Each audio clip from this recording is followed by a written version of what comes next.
ఉపాధ్యాయులు పడుతున్నటువంటి బాధలపైన కానీ ప్రభుత్వాన్ని నిలదీసేటువంటి ధైర్యంగా ఉన్నటువంటి వ్యక్తి కనుక ఖచ్చితంగా మల్క కొమరయ్య గారు 100% గెలిచేటువంటి అవకాశం ఉందని బలంగా మేమైతే చేస్తున్నామండి.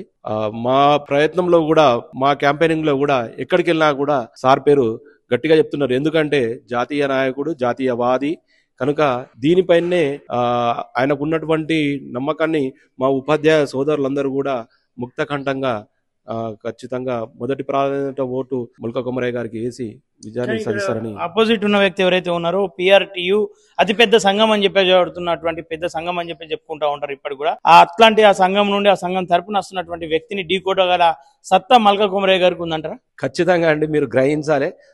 మీరు ప్రెస్ నుంచి వస్తున్నటువంటి వాళ్ళు గనక గతంలో ఉన్నటువంటి ఎమ్మెల్సీలు అందరూ కూడా రెడ్డి వర్గానికి చెందినటువంటి వారు.